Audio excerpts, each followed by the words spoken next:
नमस्कार। सामुद्रिक विज्ञान के इस अंक में एक बार पुनः आपका स्वागत है। दोस्तों, मैं हूँ भास्करानंद डोभाल और आप देख रहे हैं हस्तरेखा का ये अंक अपने ही पसंदीदा यूट्यूब के चैनल गो ब्लॉग्स में। एक सुंदर सी मेल हथेली। आप पुरुष जातक हैं और आपकी रियल हथेली मेरे सामने विवेचना के लिए आ रखी है। हथेली का विश्लेषण शुरू करें उससे पहले एक बहुत जरूरी सूचना आप लोगों के लिए है। दोस्तों, मैं आगामी दिनांक 10 दिसंबर से लेकर 13 दिसंबर के बीच दिल्ली में आप लोगों के बीच में रहूंगा। यदि आप लोग अपनी हस्तरेखा मुझसे दिखवाना चाहते हैं, उसका विश्लेषण करवाना चाहते हैं, कुछ पूछना चाहते हैं, कुछ जानना चाहते हैं, तो संपर्क करें 8700631128। ये मेरा व्हाट्सएप नंबर भी है और कॉलिंग नंबर भी है, और इस नंबर को मैं इस वीडियो के डिस्क्रिप्शन में दे रहा हूँ। आप इस वीडियो के डिस्क्रिप्शन में चले जाइएगा और मुझे व्हाट्सएप करके या कॉल करके अपनी अपॉइंटमेंट को फिक्स करवा लीजिएगा। तो मिलते हैं दिल्ली में। देखिएगा, हथेली की अगर हम बात करें तो सभी उंगलियों का जो झुकाव आप लोग देख रहे हैं, ये इंडेक्स की फिंगर की तरफ है। ये इंडेक्स की फिंगर होती है, इसकी तरफ सबका झुकाव दिखाई दे रहा है, नेचुरल है। और इसके नीचे होता है देवगुरु बृहस्पति। इसके मूल में जो ग्रह दिखाई दे रहा है, ये देवगुरु बृहस्पति जी हैं। और जब सभी उंगलियां इस तरफ झुकती हैं तो ऐसे लोगों के विचारों में हमेशा स्वतंत्रता पाई जाती है। स्वतंत्र विचारधारा का व्यक्तित्व ज्यादातर ऐसे लोगों में रहता है, और ज्यादातर अपनी ही बातों को मनवाने की इच्छा भी इनके अंदर धीरे धीरे पनपती है। सीधी सी बात है, क्योंकि बृहस्पति से सभी ग्रह प्रभावित हो रहे हैं यहाँ पे, तो लीडरशिप का गुण तो देगा ये। तो ये स्थितियों को यहाँ पे स्पष्ट दिखा रहा है। दूसरी अगर बात करें, आपके मूल सवाल पे भी आऊँगा। आप देखेंगे इनके अंगूठे में ये इस प्रकार से है और एक चिन्ह बन रहा है यव आकार। इसे यवाकार चिन्ह कहते हैं, और दोनों हथेली की अंगूठियों में बना हुआ है। और हमारा समुद्र विज्ञान इसमें कहता है, जो शास्त्र लिखा है समुद्र विज्ञान, उसके अनुसार अंगुष्ठ मध्य पुरुषस्य यस्य विराजते चारो यवो यशस्वी स्ववंशम भूषा सहितो विभूषा योषा जनेर रथ गणेश चौ मर्त्य।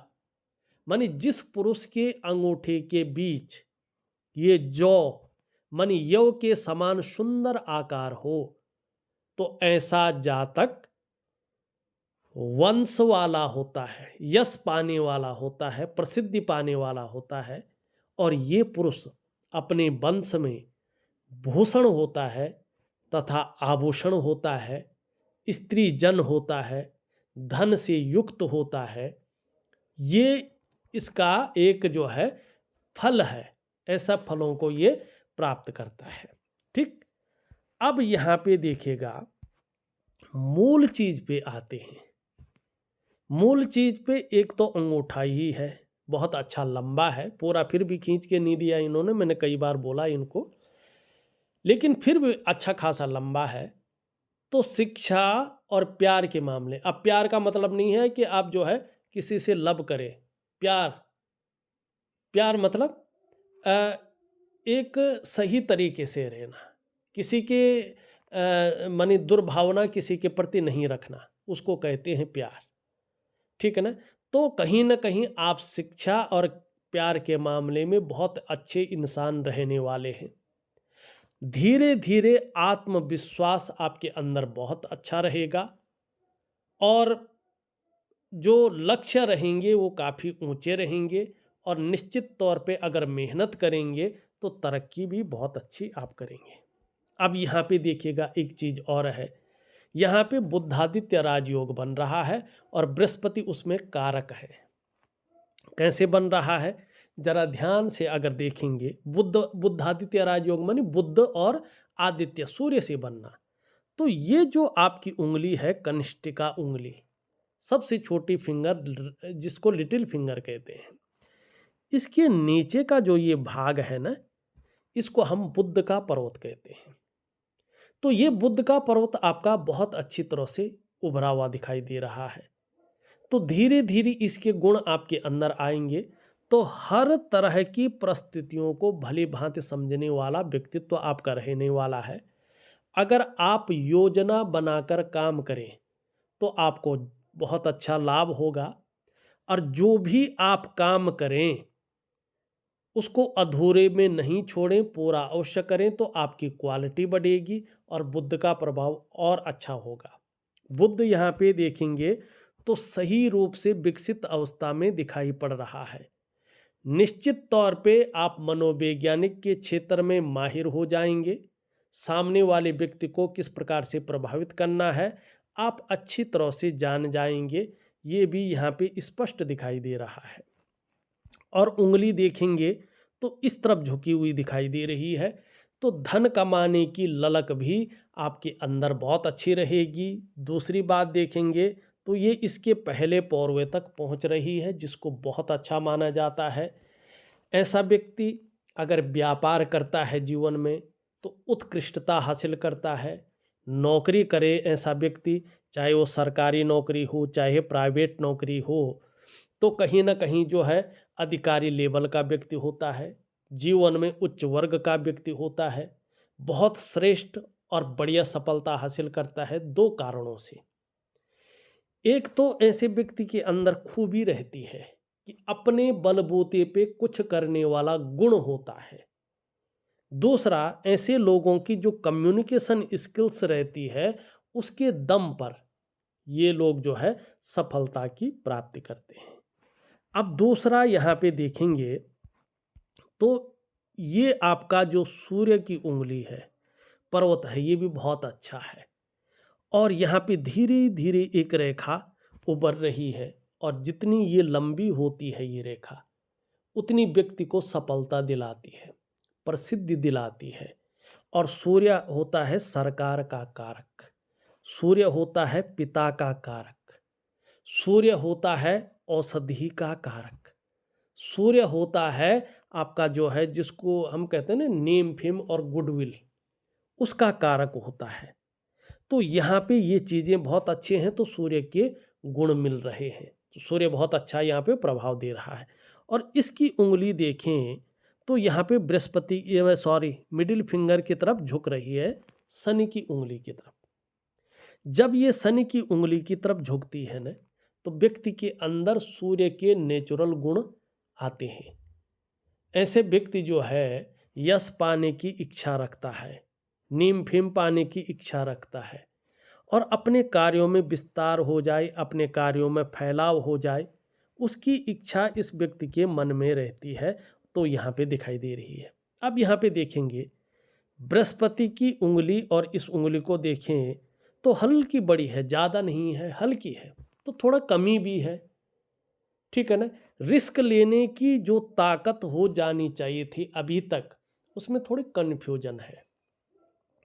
रिस्क लेने की चाहत तो रहते, कई बार मन करता रिस्क ले लो, लेकिन कई बार फिर कन्फ्यूजन में दुविधा में फंस जाते हैं, और जो निर्णय लेने की ताकत है वो कमज़ोर हो जाती है। सही से डिसीजन नहीं ले पाते हैं कि वास्तव में मुझे किस तरफ जाना चाहिए और क्या मुझे वास्तव में करना चाहिए। लेकिन फिर भी थोड़ी सी बड़ी है तो सफल तो होंगे। अब यहाँ पे देखेंगे किस चीज़ में ये सफल होंगे, ठीक है ना, क्योंकि बुद्धादित्य राजयोग है तो इनको आगे पढ़ाई करनी चाहिए।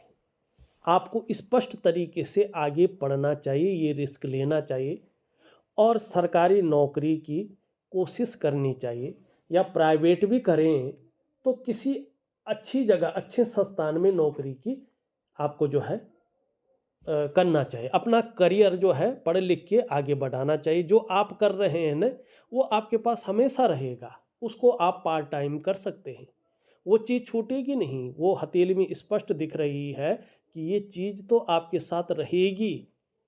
इसमें भी आप रिसर्च कर सकते हैं, लेकिन अभी अपना पूरा ध्यान आप अपनी पढ़ाई लिखाई में लगाएं, आगे बढ़ने में लगाएं, और जो बुद्धादित्य राजयोग आपका बन रहा है उसमें ज़बरदस्त फायदा आपको मिलेगा। अब कैसे बनता है राजयोग जरा देखिएगा, बड़ा सरल देखिएगा। जो हथेली देखना नहीं भी जानता है वो व्यक्ति अगर मेरी वीडियोज को देख ले, वो भी हाथ देखना पूरी तरह से जान जाएगा। ठीक है ना। जब ये उंगली चाहे ऐसी मुड़ी हुई हो चाहे सीधी हो, रिंग फिंगर के सूर्य की उंगली के पहले पौरों तक पहुंचती हो, ये उंगली बृहस्पति की उंगली से थोड़ा सा भी बड़ी हो और मिडिल फिंगर से छोटी हो, और बृहस्पति का पर्वत पुष्ट और सुंदर हो, यहाँ पे थोड़ी ऊर्जा ये हल्का कम दे रहा है, तो बृहस्पति को थोड़ा सा आपको और भी अधिक ऊर्जामय बनाना है। ठीक है ना। और बृहस्पति का पर्वत सुंदर हो तो 99.9% मामले में ऐसे व्यक्ति सरकारी नौकरी या इससे संबंधित क्षेत्रों में सफलता पाते हैं। ऐसे लोगों को भरपूर कोशिश करनी चाहिए। किन क्षेत्रों में? बृहस्पति से संबंधित क्षेत्रों में, जो डिपार्टमेंट बृहस्पति के हैं। शिक्षा का क्षेत्र है, इंजीनियरिंग का क्षेत्र है, चिकित्सा का क्षेत्र है, मैनेजमेंट का क्षेत्र है, वाणिज्य का क्षेत्र है और कानून का क्षेत्र है। इन क्षेत्रों में व्यक्ति अगर मेहनत करे तो निश्चित तौर पे ऐसे व्यक्ति को बुद्धादित्य राजयोग का फायदा होता है, ये व्यक्ति कामयाबी पाता है। अब 1% अगर व्यक्ति इन चीज़ों में सफल ना हो तो फिर ज़्यादातर ऐसे व्यक्ति व्यापार की तरफ जाते हैं, व्यापार में खूब नाम कमाते हैं, व्यापार के कारण जाने जाते हैं, व्यापार के कारण इनको पहचान मिलती है। ये है बुद्धादित्य राजयोग। अब यहाँ पे पढ़ाई लिखाई ये सब चीज़ हो, लेकिन एक छोटी सी अगर हम बात करें, यहाँ पे एक आपका जो है रेखा, जिसको भाग्य की रेखा कहते हैं, करियर की रेखा कहते हैं, वो किस अवस्था में है देखिएगा। यहाँ पे ये यहाँ से निकल तो रही हैं, लेकिन क्या है, क्षीण अवस्था में है। और बृहस्पति का पर्वत कहाँ देख रहा है? शनि की तरफ देख रहा है। और यहाँ पे देखेंगे राहु की रेखा आ रही है और यहाँ पे हथेली में जाल बन रहा है। क्या बताता है ये? इस रेखा के बारे में हमारा समुद्र विज्ञान कहता है, सो ऊर्ध्व रेखा विशेषेणो राज्य लाभकारी भवित खंडिता दुष्ट फलदा क्षीणा क्षीण फल प्रदा। यदि ये करियर की रेखा, ये भाग्य की रेखा, ये ऊर्ध्व की रेखा कहीं से भी निकलकर अगर संपूर्ण एकड़ी रेखा हो, एक ही रेखा संपूर्ण हो जैसे लोगों के हाथ में होती है, ठीक है ना, तो ये क्या कहते हैं, राज्य का लाभ देती है, करियर में स्टेबिलिटी देती है, स्थायित्व देती है, धन में व्यक्ति को सौभाग्यशील बनाती है। और यदि खंडित हो, बीच बीच में जो है कट कट के आगे बढ़ रही हो, तो दुष्ट फल देने वाली होती है। अगर इस प्रकार से क्षीण हो तो ये क्षीण फल देती है। ठीक है ना।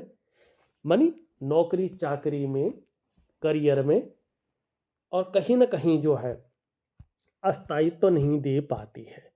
और ये किस चीज़ को बताता है? बृहस्पति का नीचे झुकना, यहाँ पे जाल होना, भाग्य रेखा का कमजोर होना, राहु का उसमें मिल जाना। हथेली के अनुसार बता रहा हूँ, मैं कुंडली नहीं जानता हूँ। और ये मेरे जो सब्सक्राइबर हैं, जो मेरे जो है फॉलो करने वाले व्यक्ति हैं, मुझे सुनते हैं, वो सब जानते हैं। लेकिन मैं हथेली का भी मन से और बारीकी से देखकर विश्लेषण करके आपको बताता हूँ। ये पितृदोष को बताता है कि कहीं ना कहीं परिवार में पितृदोष है, जिसके कारण, अब पितृदोष का क्या क्या कारण होता है ये आप लोग खुद जानते हैं, जिनकी हथेली है वो भी एक आचार्य हैं, तो इनको सब कुछ पता है कि पितृदोष का कारण क्या होता है। ठीक है ना। तो मैं एक चीज़ जरूर कहूँगा, आप कहीं ना कहीं इस पितृदोष का निवारण जरूर करें, आपको बहुत अच्छा रास्ता मिलेगा, सारी चीज़ें आपकी बहुत सुंदर स्थिति में आएगी और आप जो है अपने पढ़ाई को आगे बढ़ाएं, अपने करियर में आगे बढ़ें। और ये जो चीज़ आप कर रहे हैं ना, जो ये ताकत आपके अंदर है, अध्यात्म की है, देव कृपा है, ये चलती रहेगी। इससे लोगों का भला होना है, ये कमाई के लिए नहीं है आपके लिए, ये स्पष्ट है। एक अच्छा अधिकारी के योग आपके बन रहे हैं। जो मैंने क्षेत्र बताया है उन क्षेत्रों में आप जाएंगे, आपको बहुत अच्छा लाभ मिलेगा। अब यहाँ पे देखिएगा, ये आपकी हृदय की रेखा है, देवगुरु बृहस्पति से मिल रही है। जब बृहस्पति अपनी स्थिति में आएगा तो ये एक तो बता रहा है कि व्यक्ति चाहे व्यापार करे, चाहे नौकरी करे, चाहे और भी काम करे, समाज में एक श्रेष्ठ जीवन व्यतीत करेगा। अब यहाँ पे देखेंगे तो एक रेखा यहाँ से निकलकर इसमें आ रही है और एक विष्णु का तिलक बना रही है। अगर आप अपने जीवन काल में अच्छे कार्य करते हैं, अच्छी राह पर चलते हैं, तो किसी भी कार्य में आपको अवश्य सफलता मिलेगी और आपको हराना आपके विरोधियों के लिए कभी भी संभव नहीं रहेगा। इसके अलावा आप समाज में खूब लोकप्रियता और सम्मान पाएंगे और अत्यंत भाग्यशाली लोगों में से आपकी गिनती होगी। दूसरी बात, ये विष्णु का तिलक जब बृहस्पति से प्रभावित होता है तो ऐसे व्यक्तियों के अंदर एक रहस्यमयी ताकत होती है जिसको कहते हैं वाक शक्ति, वाक सिद्धि जिसको कहते हैं। मानी जो किसी भी रूप में आपका भविष्य को बता सकते हैं, आने वाली चीज़ों को भांप सकते हैं, वाक शक्ति। अब ये शक्ति किससे मिले? आप चाहे कहें कि भगवती से मिली हो, भगवान शंकर से मिली हो, नहीं। इसकी शुरुआत आपके किसी विष्णु रूप के कारण हुई है, क्योंकि विष्णु तिलक है। हो सकता है नाग भगवान की कृपा से हुई हो, नरसिंह देवता की कृपा से हुई हो। इन्हीं के कारण आपकी वाक शक्ति आगे आई है। उसके बाद चाहे कोई भी शक्ति आई हो, और ये आपके जीवन में हमेशा रहेगी। ठीक है ना? ये रहेगी ही रहेगी। और इसके माध्यम से जिन लोगों को जो है चीज़ें ठीक होनी होगी उनका ठीक होगा, ये दिखाई दे रही है। मस्तिष्क की रेखा अगर देखें, मंगल का प्रभाव पड़ रहा है, बृहस्पति का प्रभाव पड़ रहा है। मंगल मानी आपका शौर्य, ठीक है ना, आपका एनर्जेटिक स्वभाव, पराक्रम, और गुरु मानी ज्ञान, नॉलेज। और ये जब इस तरह से होता है तो व्यक्ति की जो मानसिक ताकत होती है वो बहुत अच्छी होती है। तो यहाँ पे ये चीज़ बहुत अच्छी दिखाई दे रही, क्रिएटिविटी बहुत अच्छी रहेगी। ठीक है ना? और कहीं ना कहीं व्यक्ति विवेकवान होता है, अपने विवेक से हर समय कुछ ना कुछ पॉजिटिव सोचने वाला होता है, और मस्तिष्क से ऐसे लोग कार्य करने वाले होते हैं। अच्छी यात्राओं का भी आपको लाभ मिलता हुआ यहाँ पे दिखाई दे रहा है। जीवन की रेखा देखें तो परिवार के प्रति पूर्ण समर्पण की भावना दिखाई दे रही है। ठीक है ना? अंत में मछली का एक चिन्ह बन रहा है, पत्ती का एक चिन्ह बन रहा है। तो ऐसे लोगों को पैतृक संपत्ति का लाभ वैसे होता है, यात्राओं का लाभ भी होता है, और ऐसे लोग धार्मिक होते हैं, आध्यात्मिक होते हैं। और ज़्यादातर मामलों में अगर ये दोनों चिन्ह बने तो इन्हीं चीज़ों से अपनी आजीविका को भी चलाने वाले होते हैं।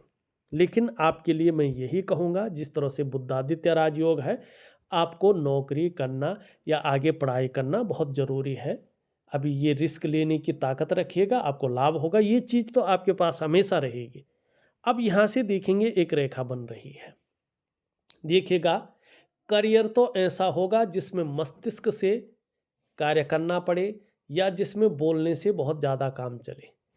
यही दो करियर आपके लिए बहुत ज़्यादा सुटेबल रहेगा, तरक्की देने वाला रहेगा, ये दिखाई दे रहा है। कार्य के प्रति जुझारूपन रहेगा, जिस कार्य को हाथ में ले लेंगे जब तक पूरा नहीं होता है तब तक छोड़ेंगे नहीं। और शुक्र भी बहुत अच्छा है आपका, आगे लाभ देता हुआ दिखाई दे रहा है। केतु पे 2 लकीरें हैं, खुद की मेहनत और खुद के परिश्रम से आप अपने जीवन में सफलता पाएंगे। यहाँ पे जो चीज़ दिख रही है, यहाँ पे जो चीज़ दिख रही है, जीवन का प्रारंभिक दौर थोड़ा सा उतार चढ़ाव का, हल्का संघर्ष का, कई बार अस्थिरता लाने का रहेगा। लेकिन इसी संघर्ष के बलबूते आप हर सुख को पाएंगे, हर सुख का भोग करेंगे। निम्न मंगल में थोड़ा सा जो है रेखाएं दिखाई दे रही हैं, ये थोड़ा कन्फ्यूजन, उलझन और दुविधा देती हुई दिख रही हैं। निर्णय लेने की ताकत में थोड़ी कमजोरी दे रही है। क्या वास्तव में करना चाहिए, किस तरफ जाना चाहिए, थोड़ा कन्फ्यूजन दे रही है। जब आप भगवान सूर्य को जल देते हैं, उसमें थोड़ी मिश्री जरूर मिलाएं, उससे आपका ये जो है मंगल ठीक हो जाएगा। ऊपरी मंगल बहुत अच्छा है, पराक्रम बहुत अच्छा रहेगा, एनर्जेटिक स्वभाव बना रहेगा। आगे चलकर ऐसी स्थिति मंगल दे रहा है, कोई भी आपसे मिलेगा वो कंफर्टेबल फील करेगा। बृहस्पति के बारे में हमने बता दिया है। अगर शनि की देखें तो थोड़ा सा गंभीर व्यक्तित्व तो ये दे रहा है, बहुत अच्छी चीज़ है, लेकिन कभी कभी बेवजह की चिंताएं दे सकता है या ऐसी वजहें बना सकता है जो थोड़ा तनाव दे। और सुबह उठने में हल्का आलस्य भी ये दे सकता है, लेकिन जब एक बार बिस्तर से उठ जाएंगे तो आलस्य भी भाग जाएगा। ठीक है ना। तो थोड़ा दिव्य योग ध्यान क्रिया जरूर करें। यहाँ पे देखेंगे तो छोटा काम भी करेंगे तो नीम फेम पाने की इच्छा रहेगी। और यहाँ पे देखेंगे बुध बहुत अच्छा है, पहले भी मैंने बता दिया है। ठीक है ना। चंद्रमा की स्थिति देखें, चंद्रमा भी धीरे धीरे अपनी अच्छी स्थिति में आ रहा है, तो मानसिक रूप से ये मजबूती प्रदान करता हुआ दिखाई दे रहा है। कॉन्फिडेंस लेवल बढ़ता हुआ दिखाई दे रहा है। शरीर में इस वजह से कोई समस्याएं आ भी जाए तो इसकी वजह से फिर भी मन मजबूत रहेगा। और चंद्रमा आपका जितना अच्छा रहेगा, पाचन तंत्र भी मोटे तौर पर ठीक रहेगा, शरीर का हार्मोनल सिस्टम भी बढ़िया रहेगा। चंद्रमा जितना अच्छा रहेगा आपका, आप उतने ही अच्छे क्रिएटिव रहेंगे। चंद्रमा बढ़िया रहेगा, माँ का सुख आपको मिलता रहेगा। चंद्रमा आपका बेहतरीन स्थिति में रहेगा, तन के भी आप सुंदर रहेंगे, मन के भी सुंदर रहेंगे, और जीवन में महिलाओं का सहयोग भी आपको मिलता रहेगा। देखा जाए तो मैंने आपकी हथेली का पूरा विश्लेषण करके आपको बता दिया है, और उपाय विधिवत तरीके से लिख करके और ऑडियो के माध्यम से भेज रहा हूं। आप करने की कोशिश करें, निश्चित ही आपको लाभ होगा। इस वीडियो में बस इतना ही। एक नई वीडियो के साथ पुनः उपस्थित होऊंगा, तब तक के लिए नमस्कार।